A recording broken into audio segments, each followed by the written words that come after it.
As sondagens indicam grande proximidade entre PS e PSD nas intenções de voto e perante a possibilidade de um governo de direita, PCP e Bloco de Esquerda roem as unhas. Já bem bom, é das melhores coisas que há para roer nos sítios onde as políticas que os comunistas preconizam, digamos, singram.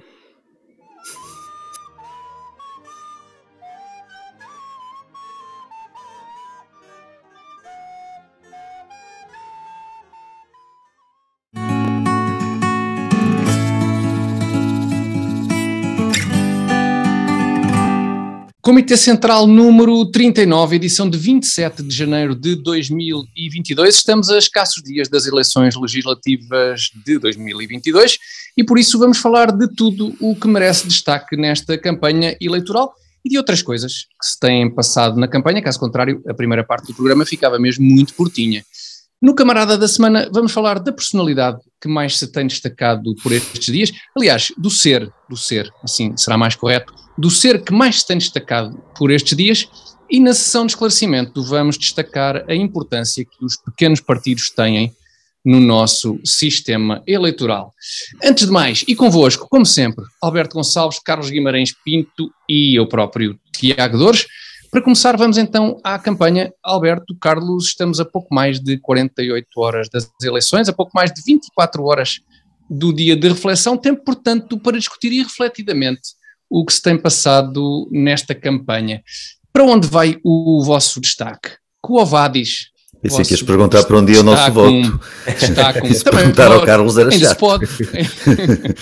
Podia ser embaraçoso, podia ser um momento bastante embaraçoso para o Carlos, não vamos obrigá-lo a revelar. O meu voto vai para o Carlos, pronto, já está, então o meu também, pronto, nesse caso. O teu não pode. Está decidido, não se fala mais nisso, não pode. Pois não. E para o Carlos diretamente não, pá. Pois não. Não, pois, não vai para o Carlos diretamente. Imagino que não. Não, eu podia ter feito como António Costa e ter votado antecipadamente porque se a gafe do Rio e do Ventura estivesse correta, não é? Exatamente. Eles achavam que onde se votasse o voto representava, ia para esse distrito. Podia ter optado, exatamente, por ir votar ao Porto, no Porto, nos candidatos do Porto, mas não, afinal não é assim que funciona. Havia deslocações das populações consoante o candidato que gostavam. Exatamente, mas não é assim que funciona, mas fica a ideia para uma reforma, eventual reforma do sistema político nacional. Votar para o candidato do sítio onde se estiver naquele dia. Sim, uma pessoa deslocar-se exatamente para ir. Havia muitos votos na Mielhada por causa do leitão ao domingo, não é? Muita gente. Sim. E os donos dos restaurantes provavelmente teriam sucesso, uma carreira política de sucesso garantida. A Mielhada passava a eleger 70 deputados. Metade da Assembleia da República. Bom, mas portanto, destaques, os vossos destaques neste caso.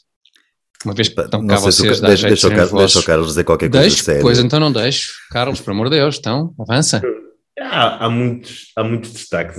Muitos e bons, não é? É sempre muito interessante, porque há sempre pessoas que têm guardado uma série de coisas para disparar quando já sabem que não conseguem ter resposta, o que de certa forma é revelador, de certa forma, de alguma covardia, porque agem de forma tática quando sabem que não podem ter resposta. E tem-se visto muito bem a máquina do PS a funcionar. A máquina do PS que quase que ainda usava o Rui Rio na altura das internas do PSD, que era alguém com quem se podia discutir e com quem se podia dialogar, e que hoje em dia está ali algures entre o Salazar e o Hitler.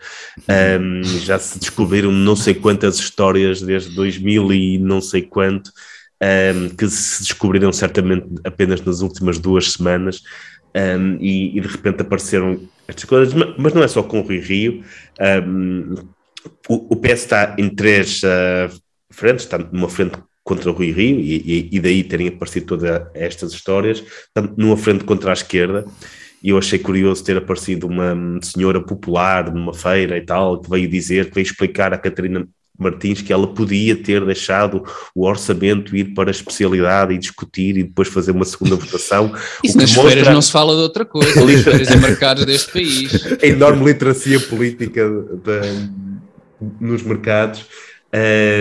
Alguém que apareceu ali por acaso, certamente, claro, espontaneamente, para informar que a esquerda de facto não fez o seu papel de de mansidão em relação ao PS e também, não vou falar demasiado disso, sobre a iniciativa liberal que tem sido atacada daquilo que normalmente é atacada nas suas ideias, mais uma vez na última semana em que aparecem um chorrilho de artigos com citações mal colocadas, com coisas que não fazem nenhum sentido, sempre a atacar ideias que não são defendidas, por haver receio, e não falarei muito a ele, mas por haver receio, por um lado, que ele tenha um bom resultado e isso tenha impacto que ultrapasse os partidos mais pequenos de esquerda, mas também que influencie depois em termos de política dos outros partidos. Portanto, estas três frentes em que a máquina socialista tenha atacado apareceram muito nesta última semana.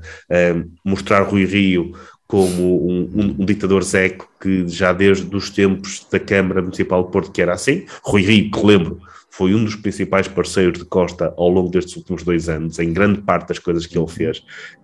Foi ainda usado... Parceiro e apoiante em muitas... muitas vezes, em muitas sim. coisas, de repente passa a ser um ditador zeco. Esta confrontação da esquerda com as suas supostas incoerências em relação ao orçamento, e o ataque às ideias liberais normalmente são ataques a coisas, a espantalhos que eles têm na sua cabeça em relação àquilo que são.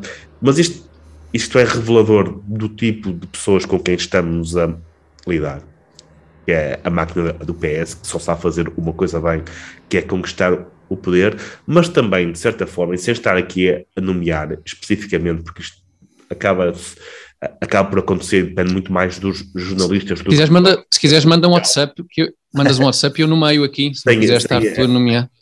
Porque eu acho que depende mais dos jornalistas do que dos órgãos de comunicação social em específico, de quem se dispõe a publicar estas coisas. Muitas vezes coisas que não estão verificadas, que não se faz nada, que aparecem artigos de opinião como se fossem verdades absolutas, numa altura em que já não dá para responder. Acho que é covardia, é falta de sentido crítico de quem publica sem sequer dar a oportunidade de responder.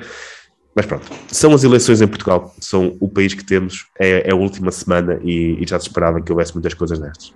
Não, tem sido por aí. O PS, não tendo muito o que apresentar, ou aquilo que tem que apresentar, para apresentar é desgraçado, tem feito a campanha com base no seguinte: atribui atitudes, afirmações à oposição, mais em particular ao Dr. Rio e ao PST, e depois critica essas atitudes e essas posições e essas afirmações que são falsas.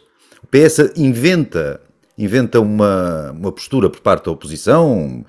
O Dr. Rio é a favor já não sei o que era, a prisão perpétua, outra coisa qualquer, mas também se disserem que é a favor da castração química ou física, também são capazes disso. Eles são capazes de dizer qualquer coisa sobre que o Rui Rio terá dito, quando não disse, e depois criticam essa invenção que eles próprios criaram. E tem feito a campanha com base nisso, que é muito sujinho, mas é o Partido Socialista em ação, e o grande publicitário que eles foram buscar à reforma, pelos vistos, que era um sujeito lá, um Paixão Martins, qualquer do tempo de Sócrates, não é? O Dr. Costa vai buscar tudo do tempo de Sócrates, menos o próprio Sócrates. O próprio Sócrates veio sozinho, não precisou do Dr. Costa para aparecer por aí.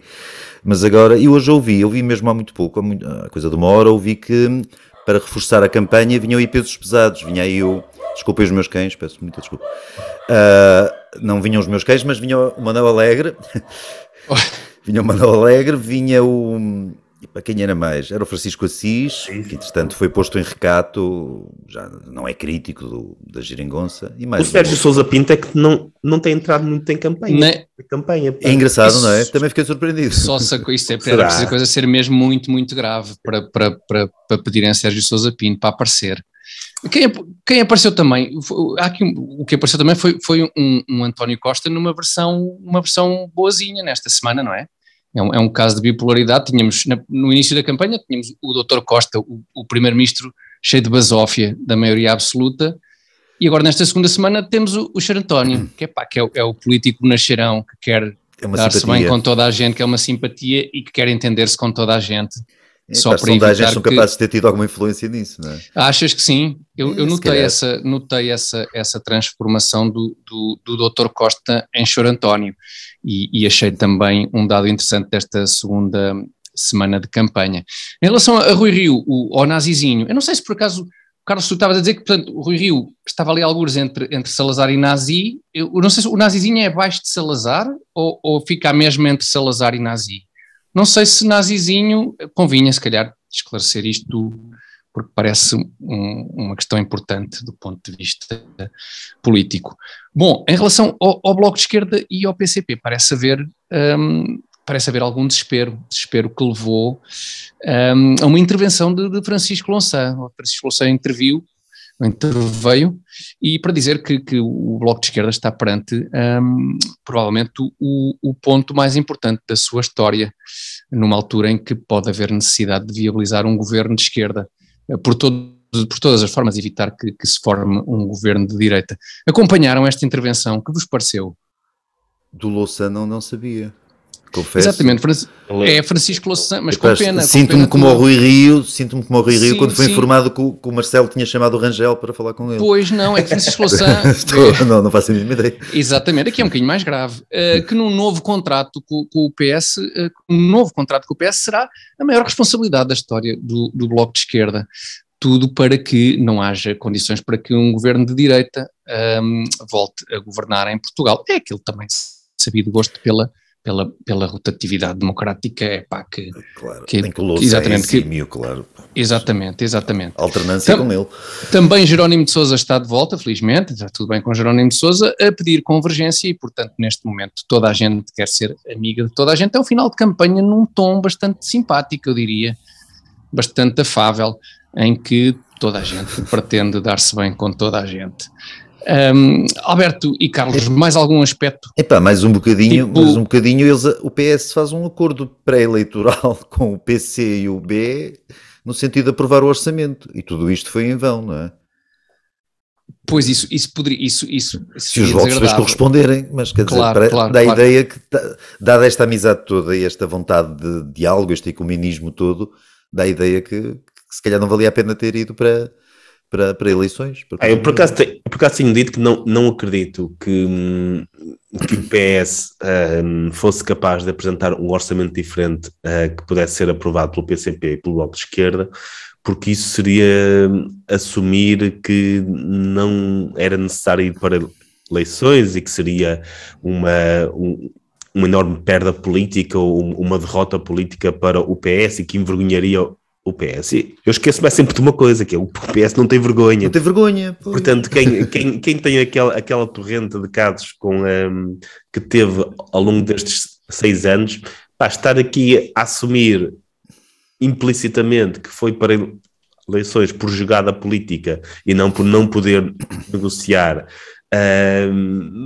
se calhar nem é assim tão estranho. Se calhar se o PS tiver maioria com o Bloco de Esquerda e o PCP apresenta o orçamento que podia ter apresentado em novembro de qualquer forma, e se calhar nessa altura até com a CDU e o Bloco de Esquerda já um bocadinho fragilizados, que tudo indica que irão perder ambos deputados, se calhar vai assumir mesmo, olha, fomos ali porque nos apeteceu, porque achámos que podíamos ganhar a maioria absoluta, então lançamos o país. Era só para ver se dava, era giro. Estamos cansados. Exatamente. Apetecia-nos ir de férias, apetecia fazer uma remodelação sem chatear a malta. Claro. Giro, talvez fosse, não digo que fosse interessante para o país, mas giro era o resultado destas eleições ser igualzinho ao das anteriores. E haver de novo uma geringonça e aprovar-se o mesmo orçamento. Tudo igualzinho. Parece improvável. O mesmo resultado tudo igual à 10ª. Isso sim, seria ótimo. Do ponto de vista humorístico, seria estupendo. Eu agora que estou a pensar nisso, é o resultado pelo qual eu estou. O que é que eu posso fazer como eleitor para garantir que o resultado é fazer a mesma coisa, não é? Fiz nas últimas eleições. É fazer a mesma coisa. O mínimo e o máximo que posso e a cautela não votar em nenhum desses 3 partidos, pelo amor de Deus. Não, mas acima dos interesses do já país já há quem vote. São os interesses da comédia, não é? Eu percebo. Exatamente, são os interesses da comédia muito acima dos interesses do país. As eleições já tiveram uma vantagem. Tiago, desculpa. As eleições para mim já tiveram uma vantagem, que foi ontem pude ouvir, eu fui forçado a ouvir, porque nas condições que estava, tinha que estar a olhar para uma televisão, conheci melhor a senhora do PAN, que eu não conhecia muito bem, de facto. E eu via dizer e prometer, ou exigir, melhor dizendo, como é que era? Era um alfa pendular que unisse todas as capitais de distrito. Portanto, um alfa pendular para todas as capitais de distrito. Não era todas as casotas de cães e... Isso deve ser depois um intercidades, daqueles urbanos, aqueles suburbanos. Sim, depois vai de cada casota do cão. Canil em canil. De canil em canil até a estação central do alfa pendular. E depois do meio do alfa pendular parte realmente depois um TGV para Madrid. O Madrid. Então isso lança assim as bases para um interessantíssimo acordo pós-eleitoral, não é? Com um certo e determinado partido que tinha projetos muito giros a esse nível. E um interessantíssimo delírio, quer dizer, no tempo de Sócrates só lidava com o TGV, não é? Agora claro. É o TGV e um alfa pendular entre todas as capitais de distrito. Parece-me viável e uma excelente maneira de gastar dinheiro barato, a mais. Parece barato, viável, em conta. Exatamente, sim. Pois um intercidades, lá, que liga aos canis, de facto. Pois, canis e gatis, atenção, gatis? Gatis. não sei como é que se diz. Acho que é gatis. É que talvez seja gatis. Então, pronto, tiveste a oportunidade de conhecer melhor a senhora do PAN e também de ver o Comandante Ventura. Também foi bom, já valeu a pena ver o com o camuflado, não é? Eu não sei se aquilo é legal, por acaso, alguém falou no assunto, eu não sei se é legal. Pois, é possível nos campos de paintball é comum lutar-se. É verdade, não estou a brincar, pá. Sei que nunca jogaram paintball. Não, mas estive na tropa, né? Eu também, pouco tempo, mas estive. Também eu. O quê? 66,67% do Comitê Central esteve na tropa? Esteve na tropa, artilharia vendas novas, pá. Sim, senhor. Olha, e agora eu ia citar uma frase em latim que acho que havia para lá, mas eu não me lembro. Tem a ver com bifanas, com certeza. Com boas bifanas. Gostosum bifanorium, qualquer coisa assim desse género. Bom, talvez seja isto capaz de estar a descambar um bocadinho e por isso é melhor pôr travão à coisa e é a altura certa para agradecermos ao Azeite Talismã e aos Hotéis Vila Galé o apoio que têm dado ao Comitê Central e também, muitíssimo importante, como é óbvio, mais importante na verdade que tudo o resto, é agradecer aos nossos espectadores e ouvintes o facto de acompanharem o Comitê Central e de apoiarem o Comitê Central para que possamos continuar a fazer este programa de forma livre e independente por muito tempo. Podem continuar a apoiar-nos através do MBWay para o número 912-480-091, 912-480-091. Eu vou conseguir fixar este número, mais dia menos dia. E aqui chegados, se não tiverem mais nada a acrescentar em relação ao que tem sido a campanha, nós vamos acrescentar mais coisas relativas à campanha, mas vai ser já de seguida, no Camarada da Semana. Até já.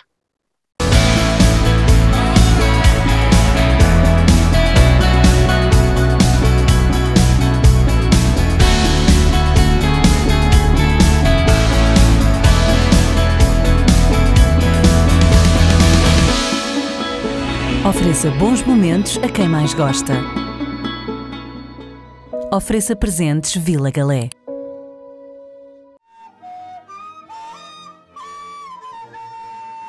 E o camarada da semana é o Zé Albino, o gatinho de Rui Rio, que mereceu destaque em conjunto, na verdade, com os animais de estimação de uma série de candidatos. Eu não sei até que ponto é que isto não configura abuso dos bichos, de exposição mediática e tudo. Não sei o que é que o PAN, não conheço a posição oficial do PAN sobre o protagonismo que os animais de estimação ganharam nestes últimos dias na campanha eleitoral, mas estou curioso, agora por acaso estou curioso, porque, enfim, não optaram propriamente por estar presentes nas redes sociais, que são realmente um esgoto. Bom, Alberto e Carlos, Zé Albino, o que é que vos merece, que comentário vos merece o protagonismo de Zé Albino e dos seus amigos canídeos e gatídeos e coelhídeos e periquitídeos, não sei que outros animais é que já intervieram na campanha, mas o que é que vos parece toda esta questão?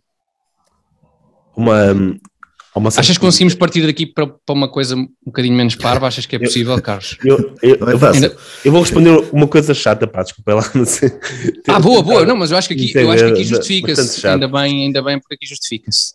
Há aquela teoria de que as pessoas primeiro tomam a decisão sobre aquilo que pensam de forma emocional e depois passam o resto do tempo a tentar racionalizar aquilo que já tinham decidido emocionalmente por fatores emocionais, e por isso é que muitas pessoas votam no mesmo partido que os pais ou que o resto da família e justificam aquilo com fatores racionais e por aí fora, quando na verdade há ali um fator emocional qualquer de uma herança familiar que as faz votar assim. E nesse sentido, infelizmente para mim, que aprecio muito mais uma perspectiva racional e factual da análise política, é uma estratégia que pode funcionar. As pessoas gostam de animais, portanto, trazer o Zé Albino em vez do Rui Rio, que ninguém se atreve a atacar o Zé Albino, e quem gosta do Zé Albino, alguém que gosta do Zé Albino certamente não é um autoritário em potência ou alguém capaz de dizer uma coisa hoje e outra amanhã. Cria simpatia. Eu acho que tem sido uma forma interessante de reciclar a imagem do Rui Rio, que normalmente tem tido uma má imagem, principalmente mais a sul, tem tido uma má imagem mesmo entre aquele que é o seu eleitorado potencial por se ter ligado demasiadas vezes ao PS e de repente criar ali uma ligação emocional, claro, e todos os outros partidos aperceberam-se dessa oportunidade que havia e é normal que o façam. Grande parte das campanhas eleitorais são para criar uma onda emocional em torno do candidato e em torno do partido, mais do que para explicar medidas ou para fazer outro tipo de coisas. Por isso é que os partidos vão para a rua já com autocarros de dezenas de pessoas atrás, que é para fingir que existe uma enorme recepção popular a este candidato e por aí fora. Nunca é, quer dizer, nunca é. O candidato não aparece sozinho ali nas ruas de Braga e de repente tem 200 pessoas atrás. 200 pessoas que já vieram atrás, depois aparecem mais 10 ou 20 curiosas. Portanto, é sempre a não ser pelas canetas e pelos autocolantes, que hoje em dia não sei, mas aquelas 200 já estão ali de qualquer forma, impedem, formam um bloqueio que ninguém consegue chegar ao candidato para ter as canetas e esse tipo de coisas. Portanto, esse tipo de imagens são criadas precisamente para criar uma onda emocional em torno dos candidatos e normalmente quando essas multidões não existem, não é por não existir apoio, é porque o próprio partido já não apoia o candidato, não é por falta de apoio popular. Qualquer partido consegue montar uma imagem, qualquer partido com um mínimo de menção, claro, consegue montar uma imagem com um candidato e sem gajos atrás. Isso é relativamente fácil em qualquer parte do país e não significa nem nada. Que sejam paquistaneses, não é? Pois, como noutros tempos. Mas isso cria uma ligação emocional. E é o mesmo que acontece com os animais, com os cãezinhos, com os gatinhos, com isso tudo. É para mostrar que está ali um ser humano, que até tem o seu cãozinho, o seu gatinho, não sei o quê. Sim, esse o objetivo. Reparem neste candidato, que em comparação com este bicho parece mesmo um ser humano. Tem essa vantagem, não é? Epá, porque há outra coisa, é que discutir PIBs e cargas fiscais e burocracia e justiça é muito mais complicado afagar um gatinho. E a inflação que vem aí, que está aí. A inflação que vem aí. Ninguém toca no assunto. Epá, não se toca no assunto. Esses são os dois assuntos, sem querer prolongar demasiado esta intervenção, são os dois assuntos que, quanto a mim, podem vir a marcar os próximos 2 anos e que ninguém fala. Que é a questão da inflação e a questão da Ucrânia. E sim, pronto. Sim, e com a inflação, a questão dos juros também, de certa forma, não é? É mais ou menos inevitável que isso vá caminhar no mau sentido. Que as pessoas não sabem. Nós, neste momento, temos cerca de 60 mil milhões de euros de dívida das administrações públicas com maturidade inferior a 1 ano, ou seja, que vamos ter que pagar um ano. 60 mil milhões, estamos a falar de 6 mil euros por português. Obviamente não vamos pagar... Vamos renegociar, não é? Obviamente, mas vamos ter taxas muito mais altas. Incorrer em nova dívida para pagar essa. Claro. E se essa dívida tiver 1, 2, 3 pontos percentuais de juro acima, pensemos o que é 1, 2, 3 pontos percentuais de 60 mil milhões de euros, é fazer as contas, estamos aqui a falar de clássico, algo exatamente. Como mais 1.000 milhões de euros por ano em juros. Isto é muito dinheiro. Nós conseguimos poupar isso nos últimos anos. Aliás, aqueles brilharetes orçamentais que o Centeno faz, em boa parte foi graças a isso. As taxas de juros baixaram e renovou-se a dívida a taxas de juros mais baixas, o que nos fez poupar bastante em juros, mas isso pode inverter agora, porque não houve nenhum cuidado neste período de baixos juros para alterar a maturidade dívida pública. E pronto, já me alonguei demasiado, podia estar a falar ainda sobre bem, nós começámos com cãezinhos e gatinhos, ainda bem que a tua intervenção trouxe alguma... Pronto, ainda vamos ter saudades do dinheiro que se espatifa na TAP. Ainda vamos ter saudades. Comparação vão ser uns trocos. Com esses tostões, com os tostões, exatamente. Bom, apesar de tudo, só voltando um bocadinho atrás, e para isto não acabar também de uma forma demasiado interessante e séria. Esta questão dos animais de estimação tem alguma coisa que se lhe diga, Carlos. Isto não é só um truque baixo. Porque imagina que em vez de um gatinho, tinham posto o nazizinho com um coelho branco ao colo. E agora era um nazizinho com pastor alemão, pá. Ou isso, um Doberman, por exemplo, um Doberman, ou o gatinho, ou um coelhinho, ou qualquer coisa assim ao colo. Tem que se ter cuidado, isto é estratégia pensada. O Ventura tem muita atenção. Não é? Uma coelhazita, não é? Mas por isso é que eu me lembrei do coelhinho, mas o típico vilão tem um gatinho, em princípio é um gatinho branco. Colo, mas este não estava, lá está, este tiveram cuidado de não o pôr ao colo do Rui Rio. Eu acho que o único líder partidário que não tem animal de estimação é a senhora do PAN. Exatamente, precisamente porque isto... Não, é provável que seja porque isto configura um abuso dos direitos dos animais, é o mais provável. Não é? Parte da possibilidade dela ir amealhada aos domingos também, não é? Sim, mas se calhar... Aí não estima tanto o animal, mas faz alguma coisa. Mas se calhar trabalha um bocadinho a montante, vai fazer vestinhas aos leitõezines antes de entrarem na linha de montagem. Só para os acalmar. O que eu já não aguento mais é trocadilhos à volta do gato. Como é que ele se chama? Difícil. Albino. O gato escondido com o rabo de fora, não é? E a curiosidade matou o gato e eu não sei o que é do agora gato. Estou a pensar, albino tem a ver com branco, não é? Albino, branco, não sei. Nazizinho com gato branco, lá está. É complicado. Esta gestão dos animais de estimação tem o seu quê. Bom, o que também tem o seu quê, mas aí de extremamente relevante e importante para nós é o apoio do azeite Talismã e dos hotéis Vila Galé. Eu vou começar a trabalhar um bocadinho mais nestas ligações para ver se consigo sempre coisas tão boas como esta. E é também o apoio dos nossos espectadores e ouvintes que nos podem continuar a apoiar através do MBWay para o número 912-480-091,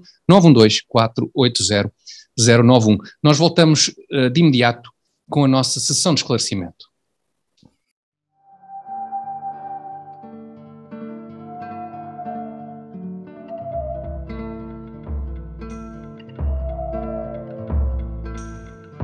Campo Sábio, ninho de raízes escolares, tu que vês fonte em cada socalco vivo, tu que há tanto hospedas a grande ousadia desta pequena árvore, deixando-a crescer escondida, sentindo-a maturar ao sol, lembra-te como no seu fruto abunda um néctar que alumiou dinastias e condados, serviu impérios e califados, nutriu nobres e pastores, saltibancos e trovadores.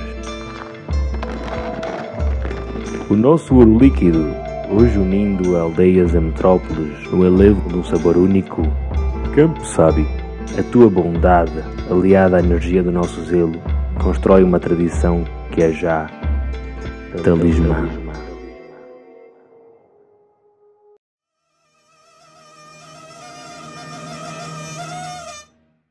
Sessão de esclarecimento, espaço em que respondemos às perguntas dos nossos espectadores e ouvintes. Pedimos-vos encarecidamente que continuem a enviar as vossas perguntas para comitecentral21@gmail.com, comitecentral21@gmail.com. A partir de agora, com uma novidade interessantíssima, é que podem, além de escrever as vossas perguntas, podem também enviá-las num formato áudio, ou lá como é que isso funciona, ou se calhar até mais interessante, podem enviar mesmo em vídeo. E assim participarem do Comitê Central, se é que alguém poderia estar interessado nisso. Bom, esta semana recebemos uma pergunta da Maria Albuquerque, não foi por vídeo, foi escrita. Maria, para a próxima, envie-nos o seu vídeo também. E a pergunta é a seguinte: por que razão os sistemas partidários são tão distintos nos Estados Unidos da América e na Europa? Num caso há apenas 2 partidos, no outro imensos partidos. Se por um lado mais diversidade de partidos pode indicar mais pluralidade de opiniões e mais hipóteses de escolha, por outro dá-se muitas vezes o caso, como em Portugal, de um partido, digamos, grande ficar dependente de pequenos partidos, por vezes extremistas, como forma de viabilizar governos. Qual destes 2 sistemas é preferível? Pergunta a nossa espectadora, o norte-americano ou o europeu? E muito obrigado, Maria Albuquerque, pela sua pergunta. para a qual não tenho, francamente, nenhuma resposta, mas felizmente estão cá Alberto Gonçalves e Carlos Guimarães Pinto para nos esclarecerem sobre estas diferenças entre os Estados Unidos da América e... Nos Estados Unidos há vários partidos. Portugal também. Só que não há grande incentivo a que os pequenos partidos existam ou que sejam criados por causa do sistema eleitoral, não é? Exatamente, sim. Aquele sistema do Winner Takes It All, inspirado numa música do Zab. Do Zab, exatamente. Eles não estavam muito inclinados para o sistema, mas depois pensaram, mas há aquela música do Zab. Eles foram por aí. Para servir de suporte a esta ideia. E, portanto, cada Estado recolhe os eleitos todos e, portanto, os pequenos partidos não têm hipótese praticamente nenhuma. Há casos muito excepcionais ao longo da história de algum movimento independente que independente, além de candidatos independentes exatamente, e coisas assim, mas pequenos partidos que elegeram ali ocasionalmente. Ralph Nader e tal, não é? Sim, mas até coisas mais recuadas, quando mesmo a representar partidos mais específicos, sim, mas desde há muitas décadas que está sedimentado no Partido Republicano e Democrata, quer dizer, isto também vem do tempo da pré-guerra civil, ou da guerra civil, a sedimentação dos dois partidos. Acho que o Democrata é mais antigo, salvo erro, o Partido Republicano foi criado naquela altura para combater a escravatura, seria talvez o principal argumento, não é? Como isso deu a volta, como na ideia das pessoas isso deu a volta, é curioso. Na ideia das pessoas, o Partido Democrata continua autoritário. Sim, é para outra discussão, isso é para outra discussão. Mas portanto, mas sim, é o sistema eleitoral que não convida muito à existência de pequeníssimos partidos, ou de pequenos partidos, ou até médios partidos. Estas tendências políticas, se calhar mais extremistas, fazem o seu caminho um bocadinho a montante depois destes dois partidos, ou seja, dentro de cada um destes partidos há fações que se encaixam ou não dentro dos partidos, que depois, então o Partido Republicano e Democrata se apresentam a como eleições. O PS atual, por exemplo, tem a versão mata do Dr. Costa e a versão esfola do Pedro Nuno Santos, portanto são fações que se debatem ali. E que com gosto aglutinaria também, com todo o gosto, um Bloco de Esquerda e um PCP nos tempos. E o Livre, exatamente. Peço desculpa, esqueci-me o próprio MAS, o PCTP-MRPP, talvez até o PTP, enfim. já me perdi, escolher entre um dos 5 partidos comunistas que concorrem a... 5 partidos comunistas que concorrem a estas eleições. Carlos, portanto... Tu como figura de proa de um grande partido, não achas que era preferível os pequenos partidos deixarem-nos em paz e com as suas coisas extremistas e ideias e tal, assim mais esquisitas e termos só tipo 2 partidos? Há duas formas de ver isso. A primeira, como aquilo que acontece nos Estados Unidos só é possível porque os 2 grandes partidos são muito abertos. Tem internas tem eleições internas que incluem cada um deles quase metade do eleitorado de todos os Estados Unidos, onde diferentes grupos, até com ideologias bastante distintas, e falamos aqui do Partido Democrata. Nós temos no Partido Democrata encaixavam pessoas que vão desde o nosso CDS e L até o nosso até PCP. Comunistas, quer dizer, encaixa ali muita coisa. E no Partido Republicano também, se calhar até pessoas que vão do nosso PSD até ao ERG. Portanto, encaixa ali muita coisa dentro do Partido Republicano e também dentro do Partido Democrata. E depois há eleições internas, mesmo os candidatos que são escolhidos para Senado e Câmara dos Representantes, muitas vezes, dependendo da região por onde são, fazem parte de fações diferentes e não votam alinhados depois no Senado e na Câmara dos Representantes. Até há muito mais desalinhamento lá do que existe, por exemplo, aqui, em que os partidos tendem a votar em bloco. Lá muitas vezes há democratas mais moderados que votam com os republicanos mais moderados que votam com outros, e até grandes misturas que nós não esperaríamos, e portanto este sistema bipartidário só acaba por representar a vontade das pessoas porque existe muita democracia interna dentro dos partidos, que é algo que é necessário para que esse sistema seja representativo. No sistema europeu, excetuando o inglês, em que não temos círculos winner takes it all, neste sistema, obviamente, a democracia interna é muito mais restrita. Se pensarmos quantas pessoas é que elegeram Rui Rio, muito pequeno de pessoas, estamos a falar, não sei, algumas dezenas de milhares que escolheram um futuro candidato a primeiro-ministro. As eleições internas são muito fechadas, muito dentro de um núcleo, mas se houver divisões, formam-se não sei quantos partidos. Eu acho que isso é importante, até acho que é uma forma mais saudável de ter fações do que nos Estados Unidos, porque nos Estados Unidos arriscamos aqui uma fação de se tornar, mesmo sendo minoritária no país, basta que se torne suficientemente forte dentro de um dos grandes partidos para poder aspirar ao poder. Portanto, isso é algo que é possível ali e que as fações minoritárias têm os seus próprios partidos. Carlos, sim, isso é verdade, mas desculpa interromper, mas ainda assim o sistema norte-americano, nestes 200 e tal anos de história, mostrou-se muito robusto à incursão de movimentos mais extremistas, ao contrário do que aconteceu infamemente na Europa, não é? Sim, em sistemas com outro tipo de estrutura. Sim, mostrou-se mais sólido precisamente porque os partidos têm tal como o inglês. E o inglês também tem uma democracia interna em que se consegue que haja ali representatividade, algum tipo de representatividade de diferentes fações e por aí fora. O sistema europeu tem as suas vantagens e desvantagens.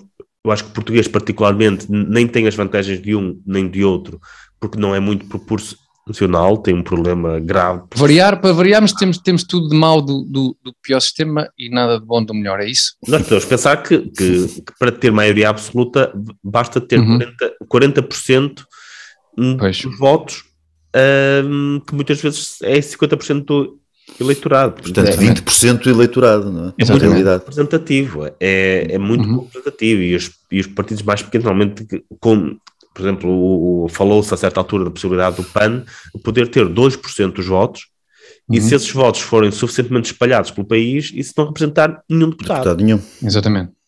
Ao contrário do LIVRE, que acho que teve 1,1 ou algo desse género, elegeu um deputado a última vez com 1,1% dos votos, que, note-se, até devia eleger mais, porque 1% dos deputados não é um deputado, são 2,5, ou são pelo menos 2. Portanto, nós nem temos a parte representativa, nem temos a parte de equilíbrio que muitas vezes o sistema bipartidário traz.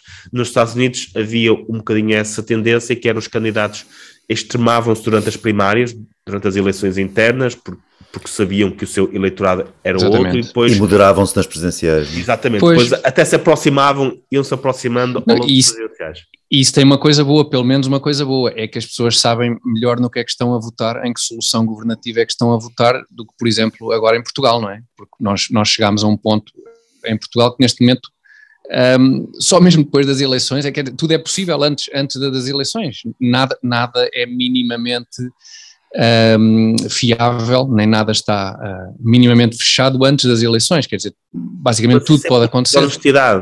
Desonestidade, porque se António Costa... Pois, eu sei que sim, mas o sistema permite isso, não é? Portanto, não há esse... Desde que o digam claramente ao que vem, com quem estão dispostos a aliar-se, com quem não estão dispostos, e sejam muito claros e mantenham essa palavra, não até vejo aí uma possibilidade, sem dar exemplos do outro lado, à esquerda, que alguém que queira, eu quero que o Bloco de Esquerda tenha impacto naquilo que o PS decide. Vota no Bloco de Esquerda. Muito bem, sabe que não concorda com tudo do PS, mas que até aceitaria um governo do PS desde que fosse altamente influenciado pelo Bloco de Esquerda. Eu digo que o Carlos não pode dizer, por uma questão de pudor, e se as pessoas querem que ele influencie um governo do PSD, digo isto sem ironia nenhuma, é evidente que devem votar na IEL, não é? Desde que haja, note, e este tipo de pensamento é possível desde que as pessoas saibam antecipadamente que disponibilidades é que existem. Que disponibilidades é que há. Pois lá está. Tem sido, no fundo, o único tema de campanha. Tem sido as possíveis alianças, ou as alianças que se aceitam, as que se rejeitam. Tem dado aí voltamos à questão dos incentivos, não é? E de haver muita gente que não tem nenhum incentivo a definir isso antes das eleições e, portanto, provavelmente confiarmos nisso é um bocadinho do wishful thinking e nesse sentido o sistema é de facto complicativo porque não sabemos, não fazemos a mínima ideia do que é que estamos a escolher, não é? Ao contrário desse trabalho preparatório, digamos assim, de alianças, de confrontações ser feito antes no seio dos partidos e depois vir a eleições uma proposta concreta, ou neste caso duas propostas concretas, que de facto são claras e que permitem aos eleitores optar, já feita essa, digamos, digestão. Por não isso sei se é que uma no boa nosso imagem, sistema, dada a nossa situação partidária e o facto dos partidos não permitirem grande argumentação interna, isto ainda é a pergunta original, apesar de tudo, no nosso país um sistema bipartidário seria pior. Seria pior no sentido que como é que eles chamam em termos parlamentares, a disciplina partidária, não é? A obediência é praticamente total.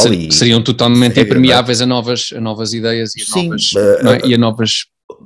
O lado negativo, o lado que permite com que a Inglaterra, os Estados Unidos tenham um sistema bipartidário e democrático de facto, realmente é essa abertura que os partidos têm ao debate interno e a um certo conflito interno mesmo.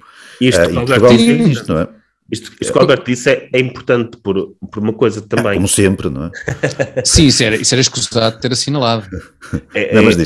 Que é o facto no nosso sistema, os eleitos não representarem exatamente quem os elegeu, porque eles só são eleitos porque o líder do partido os escolheu para as posições em questão. Por isso é que depois tem que há muito alinhamento nos votos na Assembleia da República. Porquê? Porque a primeira lealdade de quem é eleito por listas, como acontece no nosso caso, é para quem os escolheu para essas listas, não é para quem votou nessas. Vai votar neles? Mais uma vez, nos Estados Unidos isso é diferente, porque muitas vezes até chegamos a ter 2 candidatos republicanos ou 2 candidatos democratas para a mesma posição, portanto não são escolhidos pelas pessoas que votam em cada um deles, o que não é o caso aqui.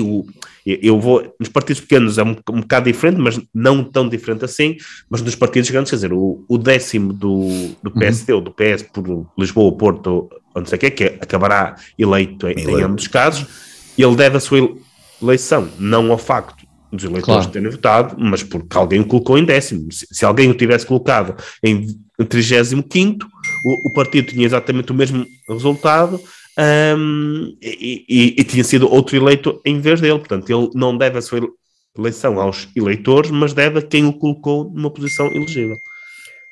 Acho que todos aqui já votamos para ajudar a eleger pessoas que nós não fazemos a mínima ideia quem são. Claro. Nem o nome sequer, não é? E pedimos desculpa, e pedimos desde já desculpa. Desculpa, mas quer dizer, ninguém está.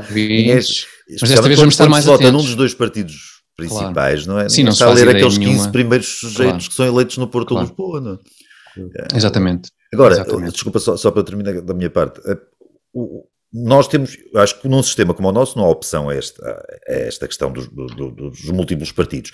E obriga, dado o fechamento dos 2 partidos principais, obriga que, para haver pluralidade, tem que aparecer, fora desses partidos que tem que aparecer alguns partidos, por exemplo, o caso do CDS, sempre foi um partido que até um certo ponto tinha uma palavra extra, mais diferente daquilo que os partidos principais representavam. Hoje isso é bastante discutível. Hoje temos a IEL, que também representa uma visão que de alguma maneira tem uns traços em comum, no caso com o PSD, mas tem outras coisas que não são partilháveis com o PSD e justifica-se. Do outro lado, para não dizer que só falo da direita, provavelmente o Partido Comunista. Sim, há quem goste daquilo e aquilo é mais ou menos ideologicamente, claro. Pois, ideologicamente claro, um bocadinho mais definidos, pois. Embora o PS vai se diluindo e não sei o quê, vai se extremando, mas apesar de tudo acho que o PCP ainda tem uma razão de ser. Agora o lado negativo disto é que depois aparecem os excêntricos, não é? Claro. E eu mesmo aí incluo o Bloco, mas quer dizer, mas já nem do Bloco, e aquele partido que serve para eleger o Dr. Tavares e o PAN, e depois vamos por aí fora, depois aparece o Erget e o... E lá está. Aquela miúda do Porto agora que tem uma coisa de esquerda, o MAS, não é? O MAS, exatamente. Depois, e daí, consequentemente, o eventual... Acho que a palavra certa é perigo de algumas dessas forças partidárias poderem ter uma influência decisiva. Algumas têm tido. Tem tido, sim, contra a vontade esmagadora, neste caso, dos eleitores, não é? Porque são partidos com representações muitas vezes bastante residuais. Mas penso que está bastante bem, como sempre, aliás, com 100% de acerto esclarecida esta questão da Maria Albuquerque, muito interessante, Maria Albuquerque, esta questão, muito obrigado. E nós chegámos àquele momento em que temos que salientar e agradecer o apoio do Azeite Talismã. Temos todo o gosto, queria dizer, temos todo o gosto em agradecer o apoio do Azeite Talismã e dos hotéis Vila Galé, e principalmente também o Azeite Talismã e os hotéis Vila Galé não vão levar a mal o apoio dos nossos espectadores e ouvintes que continuam a contribuir para que o Comitê Central permaneça independente e livre por muito tempo, e podem fazê-lo através do MBWeb para o número 912-480-091, 912-480-091, ou podem, em alternativa, tornar-se patronos do Comitê Central em patreon.com/Comitê Central. Nós não vamos embora sem antes vos dizermos para votarem e em condições, mas em condições, se não forem condições não vale a pena. Fiquem a ver o Domingão ou aquilo que há lá na TVI, à tarde também, ao domingo também é bem giro. E lembramos também que o Comitê Central estreia em exclusivo e em simultâneo todas as quintas-feiras às 21 horas no canal de YouTube do Comitê Central e no Facebook do Comitê Central, sendo que o programa fica disponível também em todas as plataformas podcast, ou quase todas, nomeadamente Apple Podcast, Google Podcast e Spotify. Em todos estes sítios onde for possível pontuarem o Comitê Central, é pontuarem com o máximo, se só for possível isso, não ponham um bocadinho mais. Enviem os vossos comentários, as vossas perguntas para comitecentral21@gmail.com, e nós ficamos por aqui, deixamos-nos com as nossas despedidas de um bom fim de semana, um bom serão eleitoral, e até para a semana. Boa noite a todos. Obrigado. Boa noite. Boa noite, obrigado.